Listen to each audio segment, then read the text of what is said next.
In history, there have been few attempts to remove the blessed body of Rasulullah sallallahu alaihi wasallam. There was a very famous Muslim leader. His name was Nuruddin Zinki. Nuruddin Zinki was part of the Seljuk Empire, and he ruled over Syria. And he was the mentor of Salah ad-Din al-Ayyubi. One time, Nuruddin, after praying Tahajjud, he went to sleep, and in his dream, he saw Rasulullah sallallahu alaihi wasallam.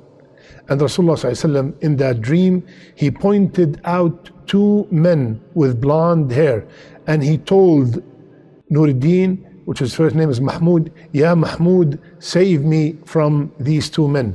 Mahmud woke up from the dream. He was, surprised. What kind of dream is this? And he did not pay much attention to it until he saw it 3 times in a row. Ya Mahmud, save me from these two men. Allahu Akbar.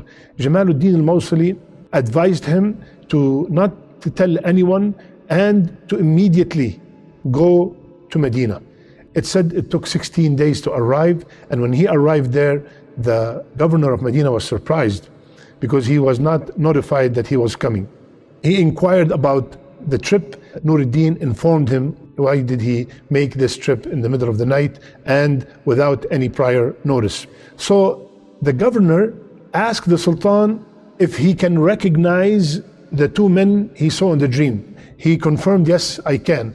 So what they did is they announced all over Medina that the Sultan is here and he wants to provide a lot of food and gifts to everybody. So when this news spread in Medina, everybody started coming, and the whole idea was to see and find out if these two men were among the people coming and taking the gifts. So a lot of people came and they all get gifts and food, and they were not able to identify those two men. They were not among them. So when they finished, the Sultan asked the governor, are these the only people in Medina? That's it? There's nobody else? He said there are two men that came from Morocco recently. They have been praying a lot and they have been giving a lot of money to the people. They're very kind, they're very generous. So he said, can we see them?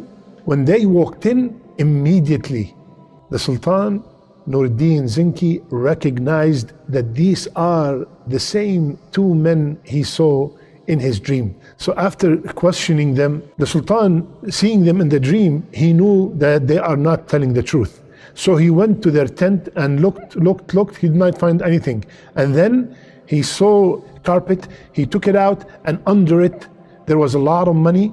And after intensive search, they found that they dug a tunnel, and the tunnel is almost by the chamber. Allahu Akbar. They admitted to their mission, and they said, we are here to steal the body of Rasulullah sallallahu alaihi wasallam. And they were Christians, Moroccans, and they want to take it back to Rome. They were sentenced and they were executed. Now, after this incident, Nuruddin Zinki ordered a trench to be dug around the sacred chamber, and the trench will be filled with molten lead in order to prevent any future attempts to steal the body of Rasulullah sallallahu alaihi wasallam. Allahu Akbar. There is a couple of lessons. Number one, Allah subhanahu wa ta'ala, He said in Surah Al-Ma'idah, Wallahu ya'asimuka min al-nas. Ya Muhammad sallallahu alayhi wa sallam, Allah defend you, Allah protect you from nas, from mankind. And He told us in many places in the Quran that whomsoever harm Rasulullah sallallahu alayhi wa sallam will be harmed in the dunya and in the akhirah. How the leaders of the past, when they heard that there is something harmful to Rasulullah sallallahu alayhi wa sallam, immediately themselves did something